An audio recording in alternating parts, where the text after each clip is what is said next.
What is up? What is up? Just the BetSlips family. It's your boy CJ here with Kel, Doggy Dog, and Rob, the parlay guy down here. We're doing a quick one today, guys. It is tabletop only as it is podcast night. So we're coming in to bring you the The hot hot tips tips to help to help your bet your bet slips. slips. And we're doing it real fast. We're going to have a tabletop, and we are going to have what's the other thing? A last call, and that's it. That's it. That's all we're giving today. But before we do anything else with that regard, we have to do the thing that makes sure that we do not get sued, and that is the disclaimer. First off, we are not paid professional gamblers. This show is for fun and entertainment purposes only. Number two, please gamble responsibly and at your own risk. Do not gamble more than you can afford, and only gamble do not gamble more than you can afford, and only bet what you can afford to lose. And then last, gambling can be addictive, so please seek help if you need it. Call 1-800-GAMBLER if you are having any issues, either with it, sports betting, with casinos, with the ponies, anything like that. If you're having issues like that, make sure that you call 1-800-GAMBLER to get the help you need. And hopefully it doesn't get to that point, but if it does, that is the resource that you need to go to take care of, all those things. So 1, we are not paid professional gamblers. 2, please gamble responsibly and at your own risk. 3, utilize 1-800-GAMBLER if gambling has become an addiction for you. Also, we are not affiliated with or sponsored by any direct sports book. All right. Kel, I need you to do the hands thing because we're doing it quick today. It's green, it's soft, it's plushy. It is the tabletop. And that is all we've got today, guys. Rob, the parlay guy, go ahead and fire your parlay off real quick. All right. Well, the first part of this I had for yesterday and it got canceled, but I'm glad I was able to run it back. I've got AJ Smith-Shawver 5+ strikeouts. He's hit this in 6 out of his 8 games, and he literally just got 5 strikeouts against the Nationals on the 15th, about a week ago. Trevor Williams 4+ strikeouts, 7 of 9 this year, and he got 4 strikeouts in that same game on 5/15 a week ago. Chet 20+ points or rebounds. He's hit this in 10 out of 12 games in the playoffs and 7 straight. He's been one of the most money bets for me in these games. And then Julius Randle 18+ points. He's hit this in 10 out of 11 playoff games and 10 straight. And I'm getting this at plus 460 without any boost, just straight up 460. And I feel like if we get past the pitching, the strikeouts, I think this is a lock because the basketball ones I feel really, really good about. Gosh darn it, you're going to make me bet this crap. I can't believe you. I mean, seriously, he's going to make me bet it, and I'm going to be a little angry about it, but, I'm going to have to bet it, and it's very annoying, but it's okay. It'll be okay. I wonder if I could use the 30% profit boost that I have right now on this bet. I'm curious. You probably could. I don't know, because it does say same game parlay, but I don't know. Oh, maybe not. Yeah. A lot of times I don't know. I've got it. We'll figure it out. I'm not really that big of a deal. But yeah, go ahead. Oh, it's me. Sorry, I forgot. I left Kel for last because Kel's the best, so I left him for last. I have 5 total bets today. I already had a bet earlier. I wanted to make a video, but apparently it did not load. So, whoops, sorry about that. So you weren't able to ride the Bryce Harper 2+ total bases, Ranger Suarez 5+ Ks, and the Phillies money line. But had that bad boy and bet it. Got me a solid 145 plus 145 on that performance triple.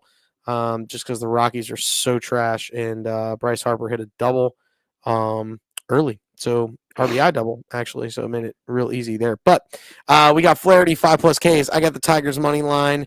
Listen, the Tigers are just they're better. They're just better. It does not matter. They're better.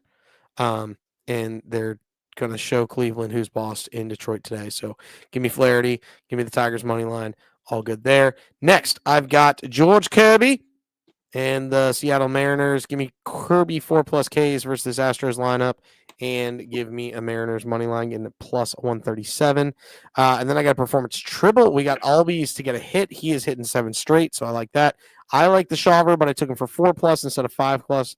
Like Rob did. And then I've got the Braves money line as well for plus 163.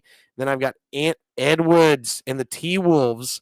I got Ant to go for 30+, and then the T-Wolves to go 8+. They need it. We need it. Everybody needs it. So that's where we're at. And then I've got Caitlin Clark, 20+ points and 8 assists. And then we've got Boston for 8+ rebounds and a fever money line. Parker's here, everybody. But it's all good. It's just we're just doing the live show, dog. We're just doing the live show. You can throw in a bet on last call if you want, or go do what you gotta do. Yeah, do podcast. Kel dog, what you got? All right, so I have I have 3 performance doubles and 1 performance triple for you all. I have Isak Paredes over 1 total base and under 10.5. He is 400 lifetime versus Kirby, 277 at home, and is on a 6-game hitting streak. Can't talk today. And I think 10.5 is just a wild number for the Astros and the Mariners to surpass. So give me the 10.5 there. I am also taking, and this is my namesake here, Jack Flaherty under 5.5 Ks and under 9.5 for the total. Cleveland is a very patient team. They rank near the bottom, or however you want to put it, in strikeouts this year. Flaherty, a little over the board for my liking, and 5.5 just seems like a lot. So I'm going with the under in that. And again, under 9.5 for Cleveland and Detroit. You look like you have something to say. No, we could both hit though, because if he gets 5, it hits your under and it hits my 5+. So we're good. I like that. 5 for Flaherty. Come on. 5 for Flaherty. That should be a hashtag. What was I going for? Seth Jarvis. Seth Jarvis, 2+ shots on goal and a Hurricanes money line. I've been noticing Hurricanes are very good coming off of a loss away in these playoffs. So I think this is going to happen again. Close game, maybe, but I think the Canes are going to get it done. And Jarvis has hit this in 7 of his last 8 games. This is plus money. Very good plus money bet there. So I love it.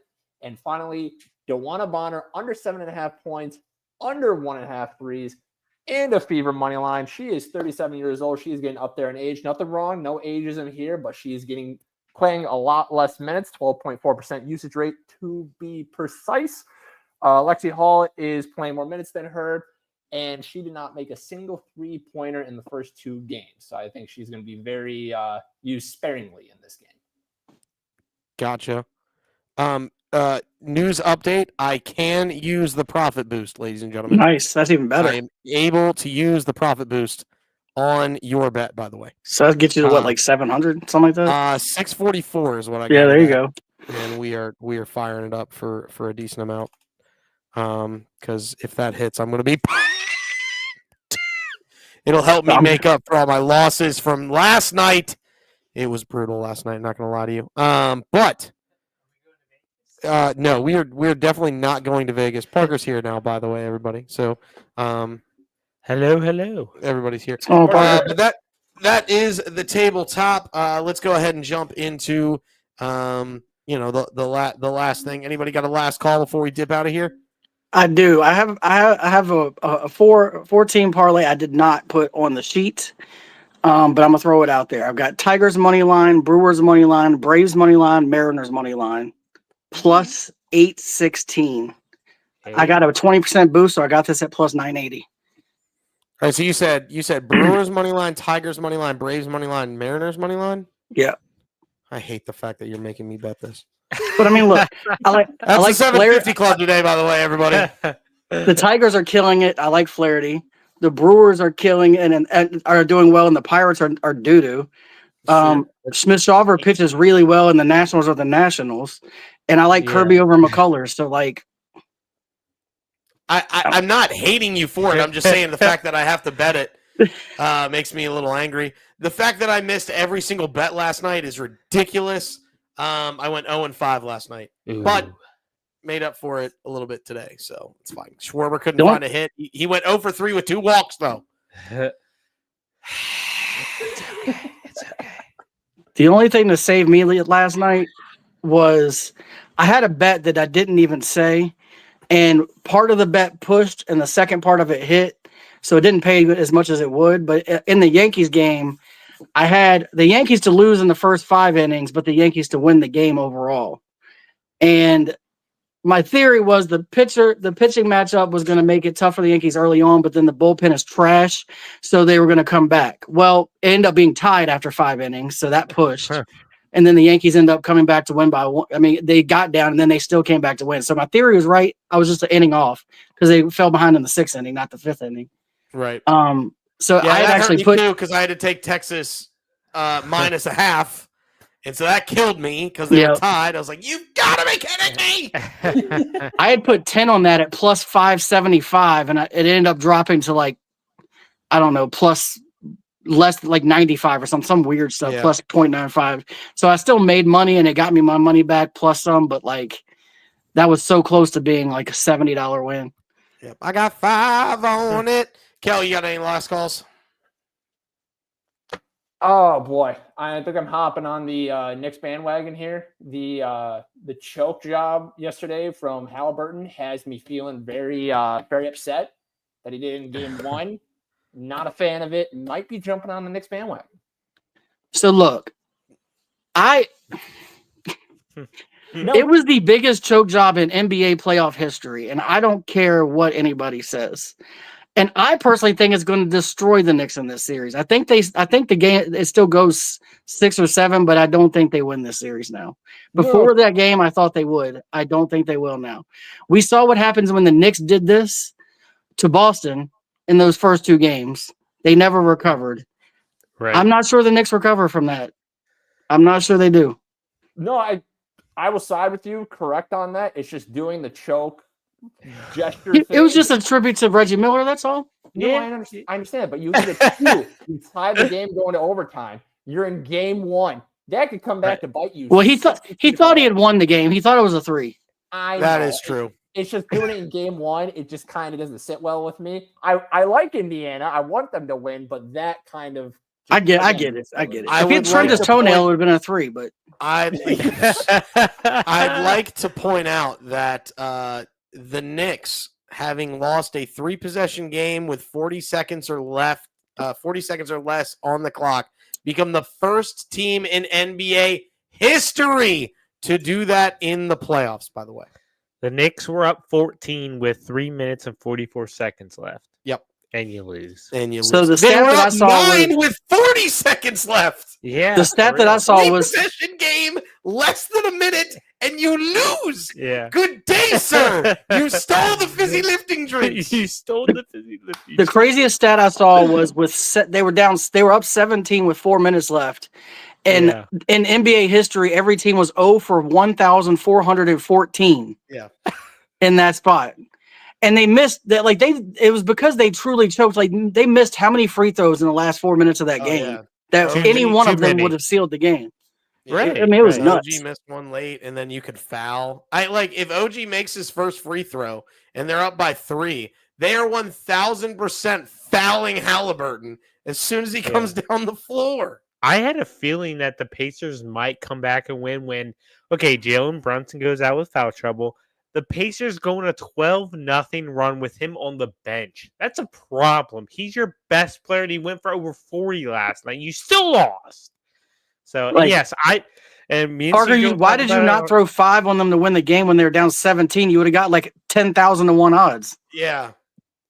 Well, yeah. Considering it had never happened before. Hence the reason you would have got 10,000 to 1 odds. So the Pacers were due, huh? Good Lord. Yeah. Jesus. I'm so done. All right, I'm throwing up the records. We're getting the heck out of here. We have a new Captain Underpants, by the way, everybody. He doesn't update his records, but you know who does? I do. This guy. And so after an 0 for 6 night last night, we have a new Captain Underpants. Who dat? Mr. 60%. All right, everybody, that's going to wrap it up.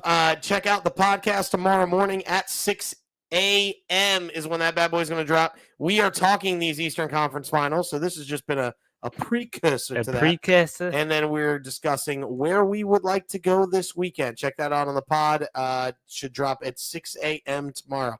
Thanks for jumping in tonight. We will see you tomorrow night live. Have a good one, and responsibly go and chase that bag. Just remember, this is just the BetSlips, where we promise you the hot tips to help you your BetSlips. All right, everybody, take it easy, and we will see y'all tomorrow. Peace.